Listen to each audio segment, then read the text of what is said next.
نحمده ونصلي ونسلم على رسوله الكريم اما بعد فاعوذ بالله من الشيطان الرجيم بسم الله الرحمن الرحيم يضاعف له العذاب يوم القيامة ويخلد فيه مهانا، دگنا کر دیا جائے گا اس کے لیے عذاب روز قیامت، اور ہمیشہ رہے گا اس میں ذلیل و خوار ہو کر۔ الا من تاب وآمن وعمل عملا صالحا فاولئک یبدل اللہ سیئاتہم حسنات وکان اللہ غفورا رحیما، مگر وہ جس نے توبہ کی اور ایمان لے آیا اور نیک عمل کیے تو یہ وہ لوگ ہیں کہ بدل دے گا اللہ تبارک و تعالی ان کی برائیوں کو نیکیوں سے، اور اللہ تبارک و تعالی غفور الرحیم ہے۔ اس آیت کریمہ میں پہلے وہ صفات حمیدہ اللہ رب العالمین نے بیان کی کہ جس سے اللہ کے بندے متصف ہوا کرتے تھے، اب اللہ رب العالمین نے ان صفات ذمیمہ کا ذکر کرنے کے بعد آگے ارشاد فرمایا کہ جو ساری عمر کفر و شرک اور فسق و فجور میں ضائع کرنے کے بعد اگر وہ سچے دل سے اللہ کی بارگاہ میں توبہ کرنا چاہے گا، یعنی وہ تین عمل میں نے کل بتائے تھے کہ اگر کوئی زنا میں مبتلا ہوا یا وہ چوری میں یا پھر اس نے کسی جان کو ناحق قتل کر دیا، اللہ رب العالمین نے ان کے لیے پہلے تو فرما دیا کہ اگر جو یہ کام کرے گا تو وہ سزا پائے گا اور دگنا کر دیا جائے گا اس کے لیے عذاب روز قیامت، اور ہمیشہ رہے گا ایسا شخص ذلیل و خوار ہو کر، لیکن کیونکہ توبہ کے دروازے کھلے ہوئے ہیں۔ پھر اس نے فرمایا کہ مگر وہ جس نے توبہ کی اور ایمان لے آیا اور نیک عمل کیے، یعنی ساری عمر کفر و شرک اور فسق و فجور میں ضائع کرنے کے بعد اگر وہ سچے دل سے توبہ کرنا چاہے گا تو اللہ کی رحمت کے دروازے کو وہ بند نہیں پائے گا۔ اگر اس نے کفر اور شرک سے توبہ کر لی اور اللہ کی وحدانیت کو تسلیم کر لیا اور عمل صالح سے اس نے اپنی توبہ کی تصدیق کی اور اپنے ایمان کی توثیق کر دی، تو فرمایا کہ اللہ کی رحمت کا جو مینہ ہے، جو اللہ کی رحمت کی جو بارش ہے، فرمایا وہ اس پر برسے گی، اور اس کی سیرت کے تمام بدنما جتنے داغ ہیں، فرمایا کہ اس کو وہ دھو کر اللہ رب العالمین پاک صاف کر دے گا۔ اور یہاں تک کہ اس آیت کریمہ میں آپ نے سماعت کیا کہ اتنا ہی نہیں کہ اسے پاک صاف کر کے دھو کر بالکل صاف ستھرا کر دیا جائے گا، بلکہ فرمایا کہ اللہ رب العالمین بدل دے گا۔ کیسے؟ فرمایا ان کی برائیوں کو نیکیوں سے۔ تو علماء کرام نے، بعض علماء نے اس کا مطلب یہ بیان کیا کہ توبہ کی وجہ سے جو وہ توبہ کرے گا، فرمایا اس کے سابقہ گناہ معاف کر دیے جائیں گے، اور اس کے بعد وہ جو نیک عمل کرے گا انہیں ان کے نامہ اعمال میں لکھ دیا جائے گا۔ اور یہ بھی کہا گیا اس کی تفسیر میں کہ نافرمانی اور سرتابی کی جو اس کے اندر قوت پیدا ہو گئی تھی، یعنی بار بار اللہ کی نافرمانیاں کرتا تھا،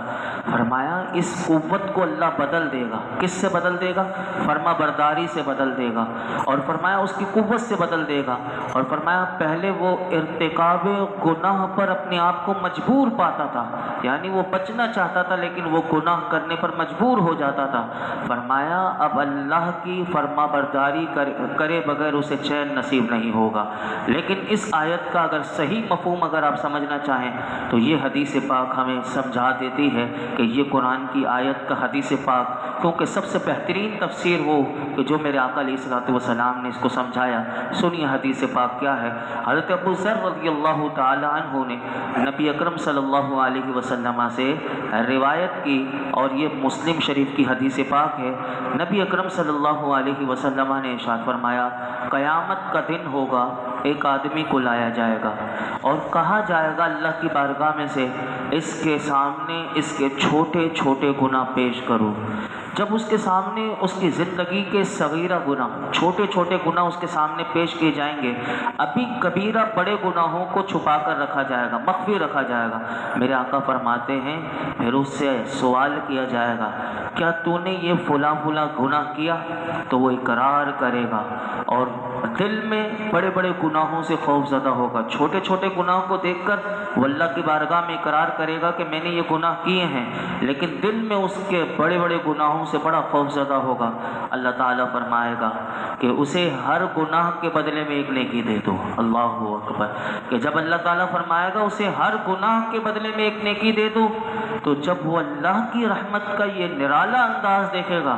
تو پھر وہ کہے گا کہ میں نے تو اور بھی بہت سے گناہ کیے تھے، وہ آج مجھے دکھائی نہیں دے رہے کہ مجھے اس کے بدلے میں بھی نیکیاں ملتی۔ تو راوی حضرت ابو ذر غفاری رضی اللہ تعالیٰ عنہ کہتے ہیں کہ میں نے رسول اکرم صلی اللہ علیہ وسلم کو دیکھا، حضور ہنس پڑے، فرماتے ہیں یہاں تک کہ حضور کے دندان مبارک ظاہر ہو گئے، یعنی حضور وہ منظر دیکھ کر کے وہ بندہ جب اللہ کی رحمت کا یہ نرالا انداز دیکھے گا تو کیا اس کی رحمت کا نرالا انداز ہوگا۔ میرے آقا دنیا میں وہ منظر دیکھتے ہوئے تبسم کر رہے ہیں، اور راوی کہتے ہیں تو یہاں سے یہ بات پتہ چلی۔ علامہ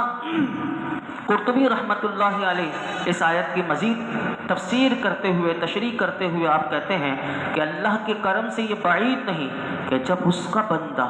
صحیح توبہ کر لے تو اس کے ہر گناہ کے بدلے اللہ نیکی عطا فرما دے۔ اور علامہ ثناء اللہ پانی پتی رحمۃ اللہ علیہ انہوں نے اس کی وجہ لکھی، اس کی وجہ بڑی خوبصورت لکھی اور بڑا خوب لکھا۔ وہ فرماتے ہیں جب اللہ کے بندوں سے کوئی غلطی سرزد ہو جاتی ہے تو وہ ندامت اور شرم کے باعث وہ پانی پانی ہو جاتے ہیں، اور کیونکہ وہ ہیں رحمان کے بندے، لیکن ہو گئی غلطی، لیکن وہ ایسے پانی پانی شرم سے ہو جاتے ہیں اور کہ وہ اپنے آپ کو از حد حقیر سمجھنے لگتے ہیں، اور پھر جب اللہ کی بارگاہ میں آتے ہیں تو بڑی عاجزانہ التجا کرتے ہیں اور اللہ کے خوف سے وہ کانپ رہے ہوتے ہیں، اور اس کے باوجود بھی اس کی مغفرت کے امیدوار ہوتے ہیں۔ فرماتے ہیں کہ پھر وہ اللہ کی بارگاہ میں مغفرت طلب کرتے ہیں، یہاں تک کہ وہ اللہ کی رحمت کا محبت بن جاتے ہیں۔ کہتے ہیں کہ اگر انہوں نے یہ گناہ نہ کیا ہوتا تو پھر نہ ان کے دل میں نہ سوز پیدا ہوتا، نہ قداس پیدا ہوتا، یا نہ یہ احساس ندامت پیدا ہوتا، اور نہ وہ اس مرتبے پر فائز ہوتے۔ اس طرح کی وہ غلطیاں جو ان کے لیے عذاب کا سبب تھیں لیکن ان کے لیے باعث ثواب بن گئی۔ کیسے بنی؟ لیکن صحیح توبہ کرنے کی وجہ سے۔ جو باعث عذاب تھی وہ باعث مغفرت بن گئی۔ فرمایا آخر میں جو اللہ نے یہ جو جملہ کہا نا وَكَانَ اللَّهُ غَفُورًا رَحِيمًا، فرما کر ہر شک اور شبے کا اللہ نے ازالہ کر دیا اور کہا کہ اے میرے بندو، اس بات پر اظہار حیرت کرنے والوں، تم میری شان غفران کی طرف دیکھو، میری صفت رحمت پر نگاہ ڈالو۔ میں غفور بھی ہوں، رحیم بھی ہوں، لیکن اس کے لیے کہ جو واقعی بدلنا چاہتا ہے اپنے آپ کو، جو صحیح توبہ کرنا چاہتا ہے تو وہ اللہ کو غفور رحیم پائے گا، لیکن جو توبہ کو مذاق بنا دے تو پیچھے آپ نے سماعت کر چکے ہیں۔ آگے اللہ تعالیٰ کیا ارشاد فرماتا ہے، سنیے۔ وَالَّذِينَ لَا يَشْهَدُونَ الزُّورَ وَمَنْ تَابَ وَعَمِلَ صَالِحًا فَإِنَّهُ يَتُوبُ إِلَى اللَّهِ مَتَابًا، اور جس نے توبہ کی اور نیک کام کیے تو اس نے رجوع کیا اللہ کی طرف جیسے رجوع کا حق ہے۔ اور فرمایا وَالَّذِينَ لَا يَشْهَدُونَ الزُّورَ وَإِذَا مَرُّوا بِاللَّغْوِ مَرُّوا كِرَامًا، اور جو جھوٹی گواہی نہیں دیتے اور جب گزرتے کسی لغو چیز کے پاس تو بڑے باوقار ہو کر گزر جاتے ہیں۔ والذین اذا ذکروا بآیات ربہم لم یخروا علیہا صما وعمیانا، اور جب انہیں نصیحت کی جاتی ہے ان کے رب کی آیات سے تو نہیں گر پڑتے ان پر بہرے اور اندھے ہو کر۔ اللہ اکبر۔ اب رحمان کے بندوں کی اللہ رب العالمین نے اور بھی صفات بیان کی۔ فرمایا کہ وہ جھوٹی گواہی نہیں دیتے۔ یشہدون کے علماء نے دو معنی کی، نمبر 1 حاضر ہونا، نمبر 2 گواہی دینا۔ اگر علماء کہتے پہلا معنی لیں حاضر ہونا تو آیت کا مطلب یہ بنے گا کہ وہ کسی باطل یعنی غلط سرگرمی میں شریک نہیں ہوتے۔ ایسی محفلیں جو لہو و لعب کے لیے منعقد ہوں، ایسے پروگرامز، ایسے اجتماعات کہ جہاں غلط نظریات کا پرچار ہوتا ہے رحمان کے بندے اس میں حاضر نہیں ہوتے۔ دوسرا معنی لیا جائے گواہی دینے کے معنی میں تو فرمایا آیت کا معنی یہ ہوگا کہ رحمان کے بندے جھوٹی گواہی نہیں دیتے، یعنی اگر ان دونوں مفہوم کو علماء کہتے ہیں کہ دونوں مفہوم ہو سکتے ہیں، یعنی اللہ کے بندوں کا یہ شیوہ ہے کہ نہ وہ پہلے باطل و نفاق کی ہنگامہ آرائیوں کی رونق دوبالا کرتے ہیں اور نہ جھوٹی گواہی دیتے ہیں۔ اس کو اگر سمجھنا ہو تو صحیح بخاری شریف میں ایک حدیث پاک آتی ہے کہ ایک دن نبی کریم صلی اللہ علیہ وسلم نے صحابہ کرام کی مجلس لگی ہوئی تھی، میرے آقا نے فرمایا کیا میں تمہیں خبردار نہ کروں سب سے بڑے گناہ کون کون سے ہیں؟ تو صحابہ کرام رضوان اللہ تعالی علیہم اجمعین نے عرض کی یا رسول اللہ ضرور خبردار کیجیے۔ تو میرے آقا نے فرمایا نمبر 1 اللہ رب العالمین کے ساتھ کسی کو شریک ٹھہرانا، یہ سب سے بڑا گناہ۔ نمبر 2 ماں باپ کی نافرمانی کرنا، یہ سب سے بڑا گناہ۔ نمبر 3 پھر حضور، راوی کہتے ہیں حضور ٹیک لگا کر بیٹھے ہوئے تھے، کہتے ہیں کہ پھر حضور سیدھے تشریف فرما ہو گئے اور حضور نے فرمایا خبردار جھوٹی گواہی، اور راوی کہتے ہیں یہ جھوٹی گواہی کے جو الفاظ تھے حضور بار بار اس کو دہراتے رہے، جھوٹی گواہی جھوٹی گواہی، یعنی یہ سب سے بڑا گناہ ہے، کیونکہ جھوٹی گواہی سے جو مفاسد، جو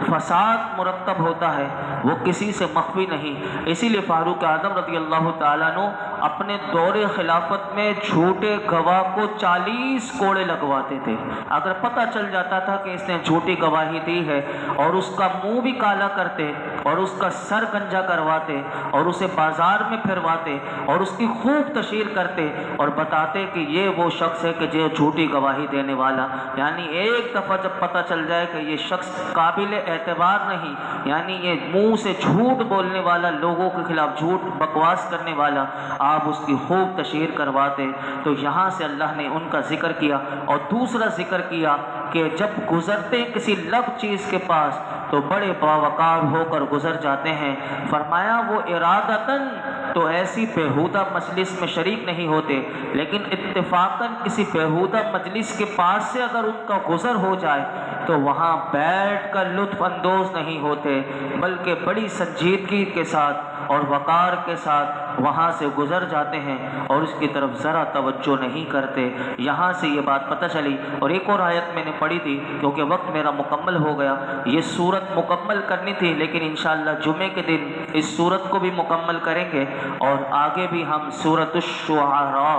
اس کے بعد سورہ فرقان کے بعد سورۃ الشعراء ہے، اور کل ایک اور دعا جو رحمان کے بندے مانگتے ہیں، آج رحمان کے بندوں کا ہم نے سماعت کیا کہ وہ جھوٹی گواہی نہیں دیتے اور بےہودہ مجلس میں نہیں جاتے، تو ہمیں بھی چاہیے کہ ہم بھی بےہودہ مجلس میں جانے سے اپنے آپ کو بچائیں اور کبھی کسی کے خلاف جھوٹی گواہی نہ دیں، کیونکہ یہ وہ خطرناک چیز ہے، یہ سب سے بڑا گناہ ہے کہ جس کے بارے میں میرے آقا بار بار دہراتے رہے۔ کبھی موقع مل جائے کوئی کہے گواہی دو، اگر حق بول سکتا ہے تو حق بولے، سچ بول سکتا ہے تو سچ بولے، لیکن کبھی کسی کو پھنسانے کے لیے اس کے خلاف جھوٹی گواہی نہ دے، چاہے وہ گھر والا ہو یا باہر والا ہو، وہ دکاندار ہو یا بزنس مین ہو، کوئی بھی ہو، کہیں پر بھی ہو، یا کسی عدالت میں بھی گواہی دینے کا موقع آ جائے تو کبھی کسی کے خلاف جھوٹی گواہی نہ دے۔ آج عدالت میں کیس بھرے پڑے ہوئے ہیں، وجہ یہی ہے کہ سارے جھوٹے گواہ خرید لیے جاتے ہیں اور پیسوں پر لوگ اپنا منہ بھی کالا یعنی کروا لیتے ہیں اور جھوٹی گواہی دے کر کسی کو بھی پھنسوا لیتے ہیں۔ اللہ ہمیں ہر قسم کی جھوٹی گواہی سے محفوظ فرمائے، اور قرآن کا یہ نور جو آج ہم نے سیکھا، اللہ ہمیں ان سنہری باتوں کو، ان نور والی باتوں پر عمل کی توفیق عطا فرمائے۔ الحمدللہ رب العالمین، والصلاة والسلام علی سید الانبیاء والمرسلین وعلی آلہ واصحابہ اجمعین۔ یا اللہ پاک جو کچھ ہم نے سنا اس میں غلط غلطی کوتاہیوں معاف کر دے، اپنی بارگاہ میں قبول کر لے۔ اے اللہ اسے ہماری بخشش و نجات کا ذریعہ بنا دے۔ اے اللہ یہ سننا سنانا ہماری بخشش و نجات کا ذریعہ ہو جائے، ہماری قبر کا نور ہو جائے۔ اے اللہ تو ہم سے راضی ہو جا، اللہ اپنی رضا کی دولت دے دے، ہمارے خالی دامنوں کو مرادوں سے بھر دے۔ اے اللہ تو ہم سے راضی ہو جا، اپنے صالحین بندوں کا صدقہ تو ہم سے راضی ہو جا۔ میرے غوث پاک کی 11ویں شریف کا صدقہ ہے اللہ تو ہماری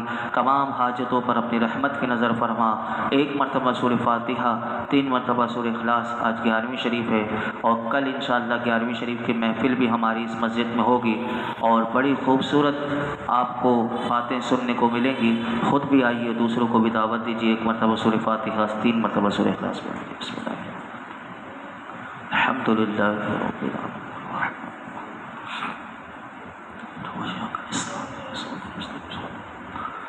قل هو الله احد الله الصمد